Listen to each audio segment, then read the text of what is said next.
Hello, everyone, and welcome back to another episode of Talk to Rami Show. This is Rami, your host. Today, I am grateful because I am sitting with this amazing person that I got to know her a couple of days ago during the event that we were doing.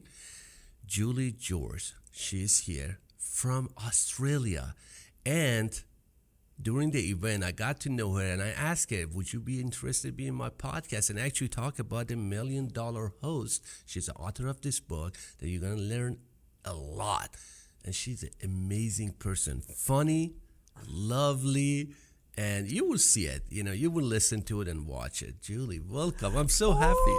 G'day. And thank you, Australia to Austin. How lucky am I? And I made it to your studio, so I'm feeling very blessed today. I am so happy that we met, and I love your speaking event and everything else. And thank you for actually giving me time to be here today, because I know, Australian time and here, all these jet lags and timing, and you've been so busy with the event and all the speaking that you had done. But you are here. I'm grateful for it.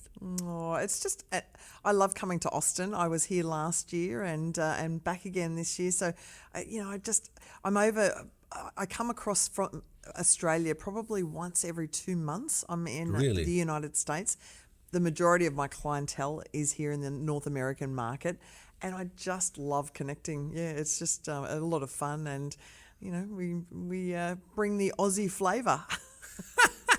I never been to Australia, but I would love to go and visit. And if I come to Australia, I definitely will come and see you. Absolutely. I will roll out the red carpet, bring out the koalas and the kangaroos. I think everyone would think you were Joe Rogan over there. But of course, Rami is in the town.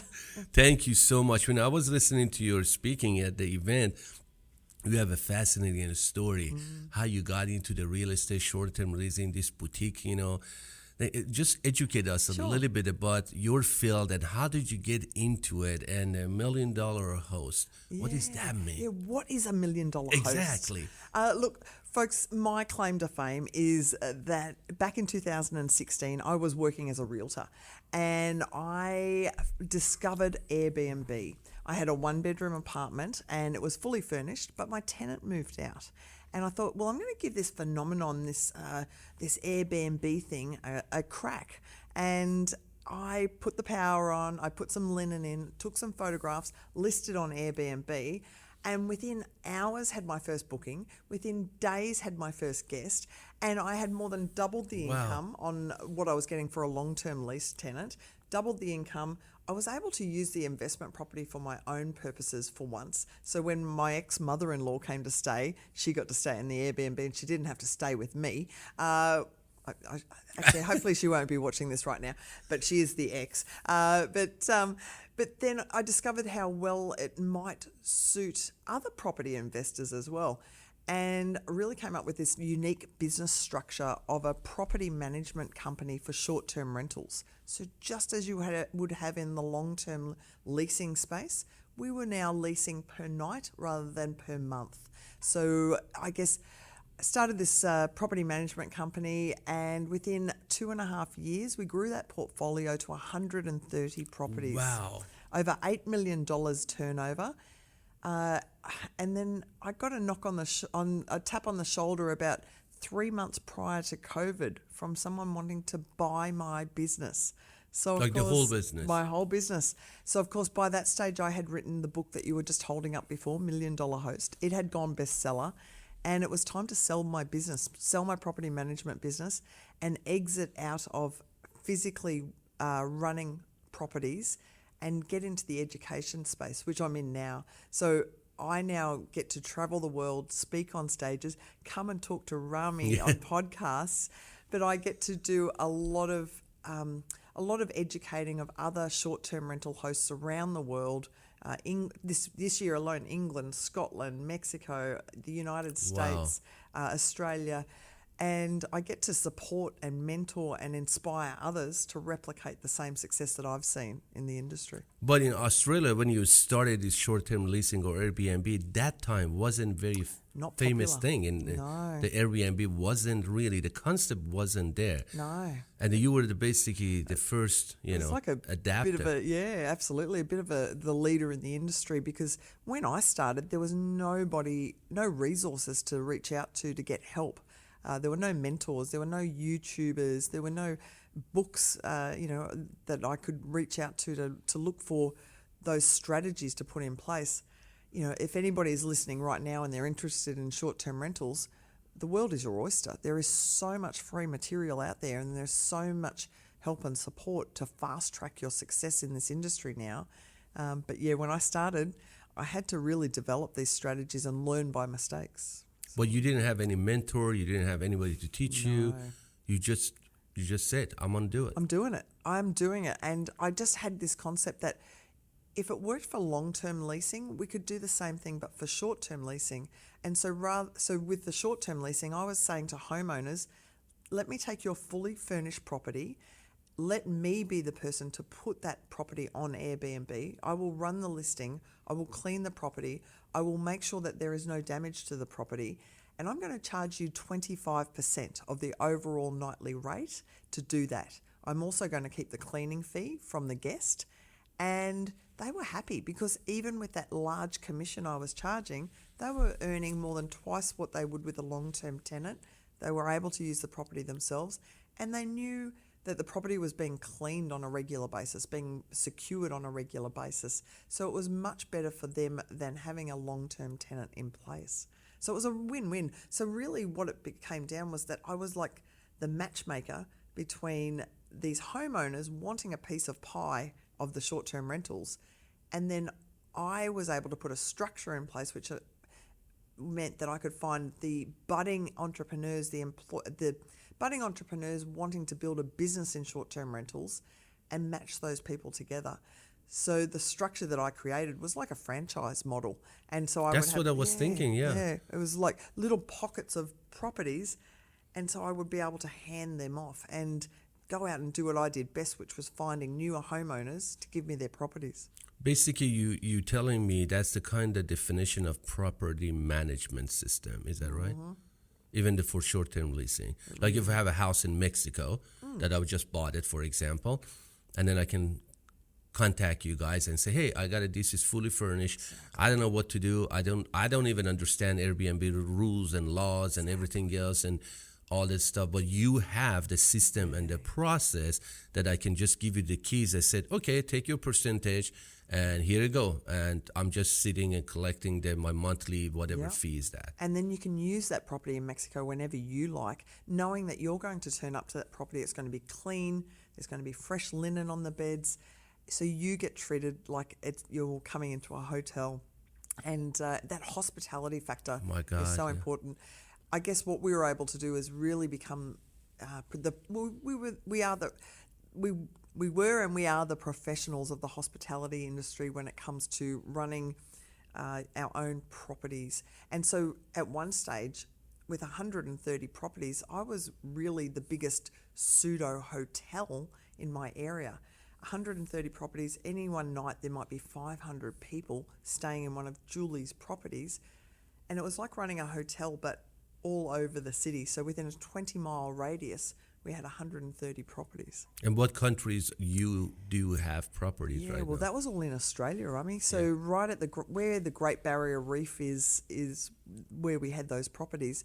But the beauty of the system that I created and now teach others is that they can do that anywhere in the world. And it's exactly the same challenges that I faced in Australia that you would face in Mexico, Canada, North America.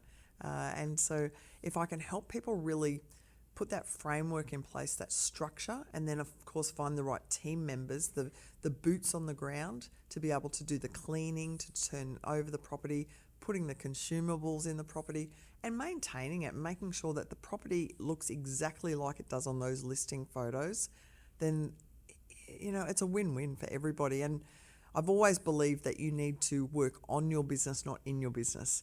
I love that. I need a lifestyle balance, and I am not So with 130 properties, I was working 10 hours a week maximum. And I knew that I had it made when I turned up to the office, Rami, and the girls in the office would say, "Stop, what are you doing here? Don't touch anything."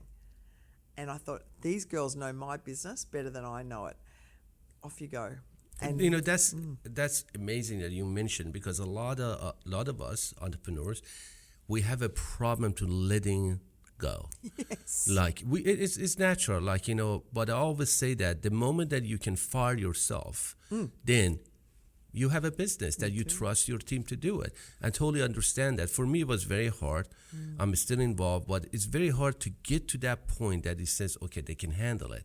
How did you build that ecosystem? Was it the training, hiring the right people? It was a process in place? Because you had to build that foundation. 100%. And it really started with me really doing a bit of a self-analysis. I had to really look at what my likes were, what my dislikes were when it came to running a business. I knew that I was a very bad cleaner. I knew that I knew that You're not messy, are you? Oh, I'm terrible. I just have not got the patience to clean a shower properly, and so I knew that was the first thing I needed to outsource. So I knew I needed to find somebody that had that skill set that I didn't. But I also needed to make sure that I looked at the tasks that I did daily and put a dollar value to the time. So some of these things, when I see entrepreneurs and business owners constantly checking their emails, constantly messaging guests themselves, you can outsource that so easily, and that your time is better spent perhaps talking to homeowners, marketing, getting new properties in. But it's very hard, like you said, to let go, to delegate, to trust in others, and to empower others.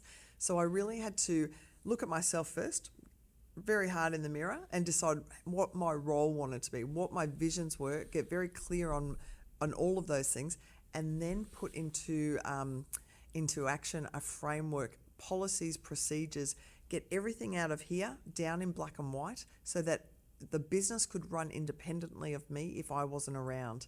Now, that move was very smart when it came to selling my business, because it was an easy business for somebody to come in knowing that the business was not reliant on Julie George. They could come in, take on the keys, I could hand them the playbook, and then off they went. So it was that combined with finding the right team members, empowering the right team members, giving them unlimited earning capabilities. And I would implore anybody who's listening today, and I'm looking at the camera now to say this, pay your people handsomely. Give them an incentive. Make sure that there is unlimited earnings, and give them a piece of the pie. They need ownership in your business. Wow. It's really simple. And by doing that, by creating a little umbrella business underneath mine. Actually, I'm going to tell you exactly how this works, because the first person I ever brought on into my team was 70-year-old Glenn. No way. Yes, he was 70 years old. He and I used to sell Yellow Pages advertising together. Now, Oh if my God, anyone old remembers days. that, Yeah, I remember you remember that. that. I You're old remember enough to that. know the Yeah. Yellow Pages. So 70-year-old Glenn, we had a coffee one day and he said, I've come to the end of my marketing career. I don't want to give up on work, but I want to work independently. I want to earn my own money. I want to be my own boss. And I said, have you got a mop, a bucket, a smartphone, and a vehicle? He said, yes. And I said, here are 10 properties that you're going to now look after. You're going to clean them. You're going to message the guests. You're going to maintain them like they're your own. And all I want from you is 5-star reviews on Airbnb. And of course, he went off and ran that, but I was paying him 6% of the 25% I was charging a homeowner. So suddenly he had his own little business. It was like I had given him a franchise business underneath my company. And that those 10 properties would bring him in maybe $6,000 a month. So it was very well paid. But he loved it. He would flirt with all the girls. He would go the extra mile and take people to the liquor stores. He was just loving the fact that he had free reign on these 10 properties with some standards in place, of course. And the key performance indicator I was looking for was Are the guests happy? Are the homeowners happy? I'm happy. And and that's how we worked it. So he was my Basically, first guy. what I'm listening to you and I'm learning actually from you is this: empower people. People are most important assets in your business, and help them to grow in order if you want to grow. Is that right? That is 100% right. I think what we've got to do is make sure that we're sharing the love. Don't get greedy in your businesses. You've got to understand that you cannot do this yourself, but in order to have a loyal workforce and a workforce that's going to be out there acting as your sales team all the time, give them incentives, make sure it's worthwhile, love them, love on them, and that giver's gain mentality where, I'm a big believer in karma. Whatever you put out is going to come back. And it does. It really does. And did you have any failures? Oh, yeah. No, because, you are a very positive person and you are that kind of person. And I am thinking that when you fail, you just get up, dust yourself and keep going. Are you that kind of person? Shake it off, baby. Shake it off. Look, I had so many failures, Rami, and I think I look back, and because I didn't have any mentors or any books to any resources in 2016, I just had to learn by mistake. I took any property that was handed to me. And I remember some of these properties that I took on early, we would get reviews back on some of these properties saying, look, it was a lovely property and Julie was a lovely host, but the drug deal that was going on outside or the police that kept showing up in the middle of the night outside were not so great. So I soon learnt that not every property is a wonderful property. You need to actually be very selective. You need to know your guest avatar. You need to know what property types you're targeting. And then you've got to be really strategic when you're putting all that together. So yes, there were some learnings there, but also I still cannot fold a fitted sheet. So there's a failure in itself. Can you fold a fitted sheet, Rami?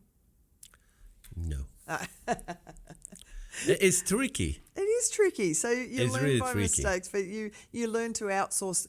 Your failures are where you need to then find a solution, and that's where you can bring in and outsource that task, or you can be more selective about what it's easy to say, but most of the entrepreneurs, including myself, but I'm much better right now. We want to do everything. They say I can do everything, but I don't know what is this disease, I call it, that you want to do everything and you end up doing nothing. That if you want to do a little bit of everything, because we not, I don't know everything. I'm not perfect. I'm not I know design, but I'm not a designer. I prefer to have a designer for my business. But some entrepreneurs, I think, it's very important to understand, as you had mentioned, that understand when you have to pull, when you have to push. Exactly. I think you've really just got to, you've got to believe in others, and you've got to have that trust. It's hard. But you've got to know, you've got to look in the mirror and say, you're not perfect, Rami. You're not perfect, Julie. Did you have that moment with yourself? Yeah, I did. Really? I really. When was that? How did you came up? Do you know when that was? Yeah. One day I thought I could do this all myself, right? And those first 10 properties that I ended up handing to Glenn, I had cleaned so many properties in one day. I had made 17 beds in one day. And at the end of that day, it was midnight before I got to bed, and I looked in the mirror and I said, this is bullshit. And excuse my language, I hope I'm allowed to share. This is bullshit. Whose idea was this stupid short-term rental business? I'm either going to have to A, go back and get a job, or the second option is to find some help and to outsource. And that is when the next day I had that conversation with Glenn, and I said, here's 10 properties. I'm going to go out and find some more. And I then found another person to take on those properties. But it was really, I just had to, there was an awakening. So I thought I could do it all myself. I realized very quickly, I'm not a good cleaner. I need help to grow. I cannot do this all on my own. But I needed to find people that were willing to step up and help me. And there are some really good people out there in the world, but you've got to surround yourself with people that enhance you and give you energy and give back to you as well. So that's the other secret, is finding those right people out there. But they exist. There's a lot of entrepreneurs looking for opportunities, and if we can give them a business in a box, they'll be very grateful, and they will, as they grow, you grow. I love that philosophy, and I love what you had mentioned, like your circle of friends, the circle of people you work with. Because I'm personally, I cannot hang around with negative people. No. Man, I cannot do that. I'm sure your character is like that too. Like, because you are happy, always smiling, I saw you, in action at the event, and you're very good. And you attract that energy. And how you deal with the people that they really, and you have seen them, that they kind of suck the energy out of you. Did you have that kind of moment that you had to say, I'm sorry, buddy, it's not going to work? Oh, have I had those moments. I think what I've had to do is learn to walk away from those people. And unfortunately, if you find that, well, I've had ex-husbands like that too. Yeah, me too. And I had an ex-wife. did you have ex-husband too? No, ex-wife, no. I'm not there yet. You haven't? Hey, I am not. Really? You heard it first. Look, one very good example was when I was working as a realtor. I went back to the boss, the principal of the brokerage, and I said to him, I've got this idea. We're going to start an Airbnb, short-term rental property management company, and it's really exciting. We're all going to make some money. He looked at me like I said, we're going to go and start a lemonade stand. He scoffed at me, and I just thought, Wow. You idiot. And I went back to my desk, wrote up a resignation letter, promptly handed it to him, started my own business, and within 3 months was making more money than him. And I can tell you, when I sold my business, the media promoted that I sold it for a lot more cash than I actually did. And he was on the phone that day saying, can I have a loan? No. Wow, what a story. What a story. And this is what I'm talking about, that a lot of entrepreneurs out there, you're watching and listening to that, you got to pay the price. You got to take a risk. You got to believe that you can do it, and you got to see the horizon. You are capable of doing it. This is a problem, especially this age, that we don't believe ourselves. Like, as a human, we don't believe that we can do amazing things. And I don't know, I know how we can build that, but it's very important to understand that anything you want to do or reach, you got to pay the price. But it's possible, isn't it? Like it's But for you, you saying it is so easy. But for some people, that I'm going to leave my job, my paycheck. It's I'm going to scary pay my as hell. stuff. How I'm going to pay my rent. How I'm going to pay my grocery. I got my kid. Oh no! If it doesn't work, what I'm going to do? Yes. Did you ever think about that? Totally. Well, I did. Because you were married at that time. Yeah, I did. It was always very scary to go into a business for yourself.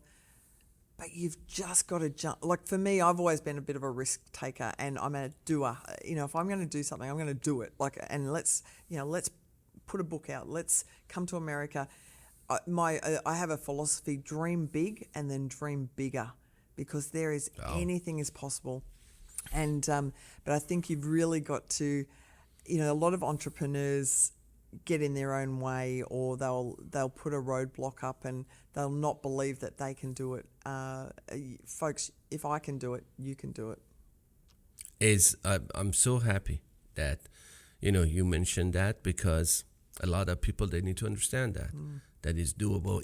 Regardless of failures. I failed so many times. Yeah. If I don't fail today, I give myself a point for tomorrow. Yes. I can make 2. You learn, don't you? Yeah, I learned so much through people, through my mistakes, but you can't give up. This thing, you cannot give up. You gotta keep on going. Well, I was the serial entrepreneur. I tried quite a few businesses before I got to this stage, and what I had done, Rami, and this is interesting, was that 2 of those businesses, one was a secretarial business when my baby was born 25 years ago. My baby is now a big baby. But at that stage, I started a secretarial business, so I could work from home typing up documents, and I thought I was onto something good. But what I was doing was I was creating a job for myself, not a business. I then decided to offer a concierge service, a home. It was called Shop and Deliver. It was a home shopping service where I would go out and go shopping for people. It was like Uber Eats before Uber Eats existed. Once again, though, my business brain hadn't grown to the point where I was building a business. I was just creating a job for myself. So when it came time to put this property management company together, I knew that I needed a structure in place that was going to allow me to work on that business, not in it. And that's the difference, is I really looked at it like, okay, I'm not going to be able to do everything myself. I'm going to need a team. I'm going to need processes. I'm going to need a framework. And then that has enabled me, that mindset, and a CEO mindset, knowing that, I guess, believing that I'm worthy of being a CEO that only has to work 10 hours a week takes a little bit to digest. And I think that there's a lot of people out there that believe that success equals working 70 hours a week. No. I'm looking down the camera again to say you do not have to work 70 hours a week to be successful. You can work 10 hours a week, 4 hours a week. There's a very popular book talking about the 4-hour week. Tim Ferriss. Oh, there you go. He got a lot amazing. he got a lot of feedback, and a lot of people, they didn't believe it that 4 hours a week workday and it's gonna work. But as you said, if you have a process, a structure, everything, it's possible. But for female entrepreneur, I think it's harder. It's a harder, and it's especially I'm not familiar with Australia, but how that female advocate works, or how much the female owners or working there. Is it like here in the United States? Because here is a lot of female entrepreneurs. You see, actually right now they're rising. It's exciting. It's very really exciting. I'm a exciting. female advocate because I believe that, believe it or not, females, guys, no disrespect, sometimes, most of the time, are smarter than the guys. Like you guys, you have and that's how you stay married. Oh yeah, that's is a fact that sometimes you feel something we don't feel, and that can be applied to any scenarios, anything in business. But when you said the business and the job, I can speak to that because when you create a business, like you said, you secretarial or did that, and you basically have a job, and then you make money, nothing wrong with that, but you have a good job with a good paying, but you don't have a business because you can't scale it. No. Well, it's reliant on you. The other thing you can't do is you can't sell it. It's not a saleable asset if it's reliant on you. So you've got to be able to remove yourself or fire yourself, as you mentioned, from the business. And then, for example, if, you create a business, you get hit by a car and you're done. Then, and unfortunately, the one thing we can all be certain of is that one day we will not be here. And we've Amen. got, I know, well, and so that you've got to think about your family or your staff. What happens if you are not around to run your business? Who's going to run it for you? Now, if you are worried about sharing your secrets, or you're nervous about trusting in others, please know that you've got to get over yourself. You've got to let that go, and you've got to be able to fire yourself from the business. You can still be there as the face of the business, but you want to be able to create a business that is either going to run if you're not there, or if someone comes and taps you on the shoulder, you could perhaps sell that business and make, the ultimate payday. What is your definition? I was going to ask you this yesterday. What is your definition of happiness? Do you think money makes you happy? Money helps. Money helps. Really? I'm not going to lie. I think for me it's financial freedom to really be able to do whatever I want, whenever I want. And here I am in Austin. My dreams have come true, Rami, in that I would never swap my life with anybody else's. I've not met anybody else that I'm thinking I'm envious of their life, because I'm living the dream life now. I travel around the world. I get to hang out with incredible friends like you. Thank you. And the same here. I love it. So happiness to me is just knowing that I am not answering to a boss. I have financial freedom. So it's not just it's money. not just money. And I often say to a lot of people, I see people just, they're making millions of dollars and they're desperate to make more millions of dollars. And they're desperate sometimes. And I say to them, when is enough enough? Like, when are you going to stop and enjoy yourself? And that really hits home at times, because I think you've got to have that lifestyle balance before you get too old to travel, before you get sick, before something terrible happens. There's no good being buried with all your millions of dollars. And it's important for you to love yourself first. Everybody thinking that is selfish when you love yourself, especially families and friends and the kids. I'm serious, because I always tell people, take care of yourself first. And if you don't take care of Julie, if you don't take care of yourself first, how are you going to help your kid? Well, I think that word's... And not working. Yeah, that word selfish, I was just talking about this with a very good friend of mine last night, that word selfish has such negative feelings. For me, I'll call myself selfish because I've got to love myself first before I can love others or be loved by others. And I think that we all should be a little selfish. I didn't know how to be selfish, and I'm telling you that a lot of people, they consider it as a negative, negative word, but now I understand that I have to love myself in order to help my people. And the second thing, I had to learn how to say no. Oh my gosh. Dear Lord, that was tough for me. Isn't that the hardest word to learn? It is hard that I am still practicing. As a matter of fact, I got a coach, and then he's coaching me through that, like how to say no. Like last week, he said, you got to close your calendar between 9 a.m. to 11. That's it. Or you got to learn how to use the calendar. It's the art of using calendar, and you have to say no, because if you tell everybody yes, how you going to? It's impossible. You're about the people, and you build a business with people for people.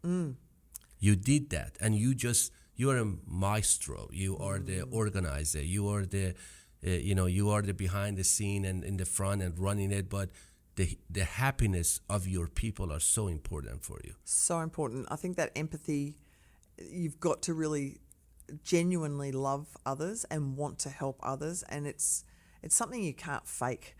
You've got to really do that, and but when you do it, it feels so damn good, Rami. I know. Like nowadays, it's not about money for me. I mean, I've made money. That's great. It's about seeing others succeed. And so when I had a school teacher 4 years ago now, a school teacher came to me and said, I don't want to be a school teacher anymore.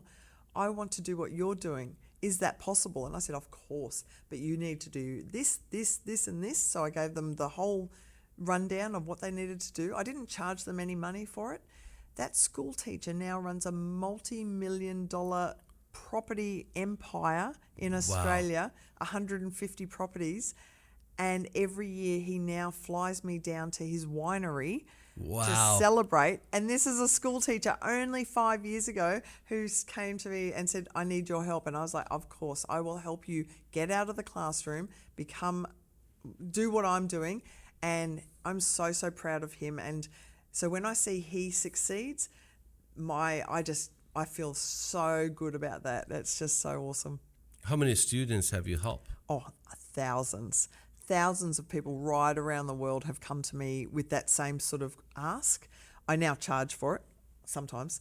Sometimes. You got to do what you got to do. Unless you buy me a cup of tea or a glass of wine or get me on a podcast. And well, this is a people thing. And I'm you mentioned right now that I'm charging. You still were hesitant to say that, I need to charge you. Because, I really struggle. You struggle. You're like me. But let me tell you something. I learned this, that they don't pay to get something. They pay for your experience for many years that you went through all this process building, structure building, understanding the people, understanding their properties, locations, philosophy, the psychology even of, short-term leasing, all that stuff. You giving them in one price, you give them your experience, that's priceless to me. Oh, thank you, Rami. No, I'm serious. Yeah. We have to look at it like that. If you look at it and say, I'm giving you a service, you're not selling coffee. No. People, they have to understand, Julie is not selling coffee.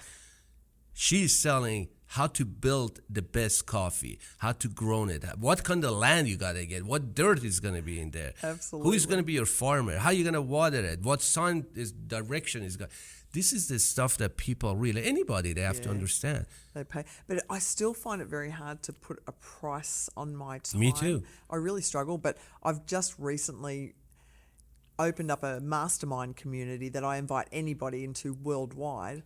The retreat. Yes, retreats. Oh and my God, mastermind you would be communities. amazing host. Well, we just did a retreat in Cabo San Lucas, and we took a group of 35 people out on a private yacht, and we had the swim up bar. Oh my God. It was the best fun ever because I felt like I was with a group of friends, but they all walked away with new strategies, new ideas to implement into their business. And the greatest thing they can do for me in return is to ring me a week later and say, I've got a result because of what you taught me at the retreat. So I now have got those products, the coaching, the retreats, the community, and there may be a sneaky Netflix deal coming up as well. Wow.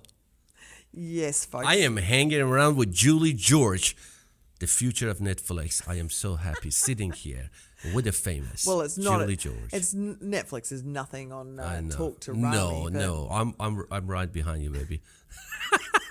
But that retreat is so amazing. It is. It's just so much How fun. often you do that? So there's probably a retreat every 3 months that I will be a part of, whether it's something that I'm doing myself or whether I'm doing in conjunction and coordination with others. But I've got to say the short-term rental industry is all about collaboration over competition. We all work together. Collaboration over competition. That's very meaningful. Can you elaborate a little bit? Collaboration over competition really is a genuine support and assistance for each other. There is enough work to go around, and we all really share documents, contracts, strategies, employees sometimes. Sometimes if I see that there are hosts in Austin perhaps that might not have a cleaner for the day, that might struggle to clean a property, they will reach out to another host in the area and say, have you got a cleaner I can use for the day? Rather than those two hosts being competitive with each other, they know for the greater good of the short-term rental industry that we've got to help each other out. And so I've never been in an industry before where it's like this. There's always usually businesses competing against each other, downplaying each other, saying negative things about each other. In this industry, it's like one big group hug. And I'm so fortunate to be a part of that, but also fostering those communities in our industry and making sure that is the way forward, that we want to keep that big group hug worldwide, and we want to welcome new people into our industry with open arms as well. If people understand that competing is really not working these days, you really, as you said, help each other to grow. And then we're all going to grow together through it. Yeah. If we go through it, but we grow through it.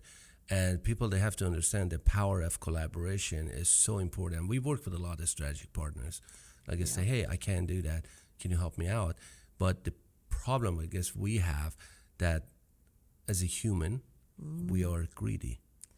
We want everything for ourselves. Yeah, unfortunately, we are. Unfortunately, some of us. Some. Yeah, some of or most of us, when you do that, that's got a time stamp, like is a life span. It does. You can go so far with it. After that, you need people. We are social animals. Like we need each other. We need to talk to each other. We are a tribe. We are a tribe. If you want to be part of the tribe, you got to give, and you get, but you got to give because giving is better than receiving. But basically, you're telling me, but people by reading this book, they're gonna learn how you did this stuff. What they're gonna learn if you get this book, which is you should on Amazon. You should Amazon. Actually, in fact, if anyone is watching this now and gets in touch with me on social media and says, I saw you with Rami, I'm going to give away 10 ebooks for free. Wow. Guys, get on it. Julie George. Come on, guys. Share this.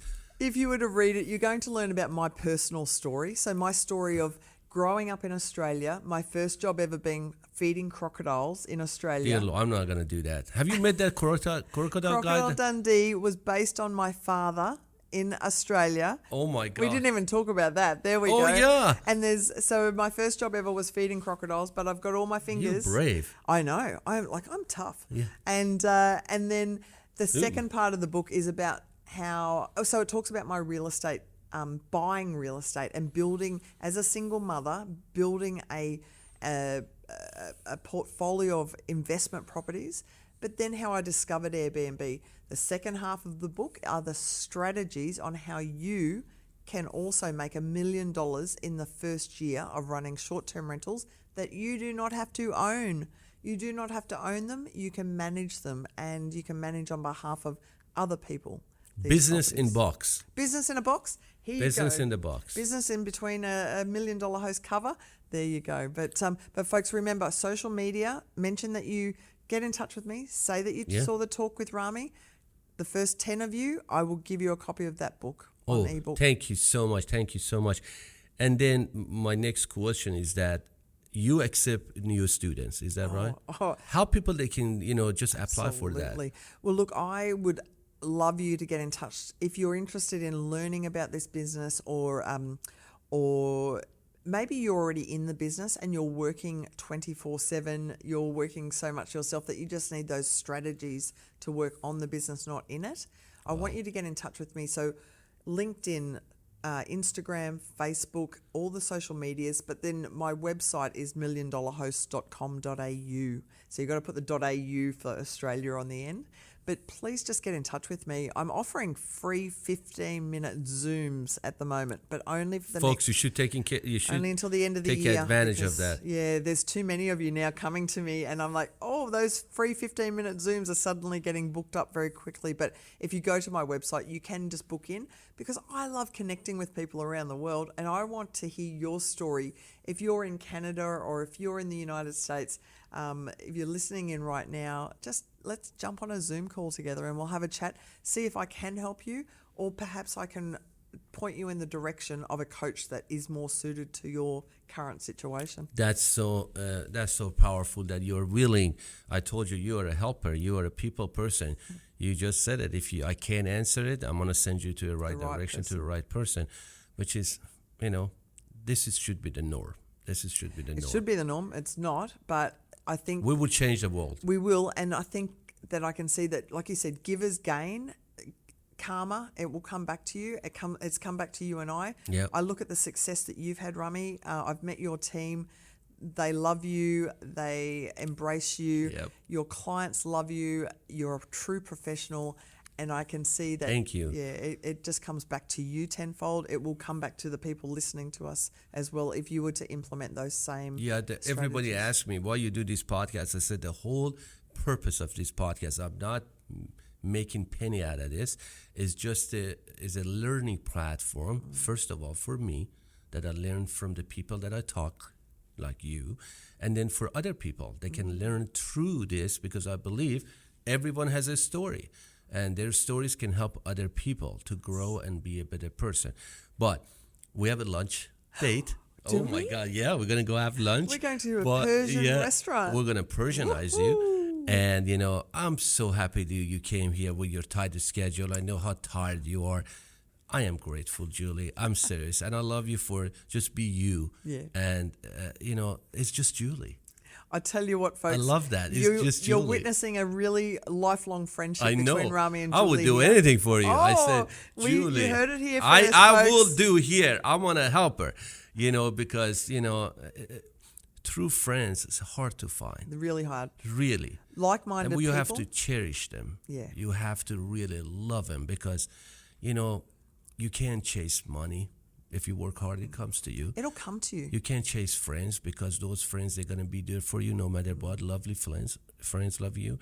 And, you can't chase love, because if somebody's going to love you, they're going to love you unconditionally. You don't need to chase it. No. You are who you are. Yeah. That's what I'm always saying that. Surround yourself with people that enhance you, and the rest will come. Oh, amazing. But again, folks, go to Amazon, $1 Million Host. Buy this. You're going to learn a lot. And if you need any question, reach out to Julie. She's always there to answer. And as I said again, this is a platform for all of us to learn. And I'm so happy you were here again. I can't enough say this, but because, you're amazing. But thank you. And I look forward to talk to you again in Australia. Come to Australia, I Rami. never saw a kangaroo, but I'm not going to feed the crocodile. Forget about that. Hell no. I don't know how you did it. But no, I'm not going to do that. But I would hang around with kangaroos. Yeah, well, you're welcome anytime. So, Rami, thank you so much for having me. welcome. And Thank everyone has a story. Yep. Thanks.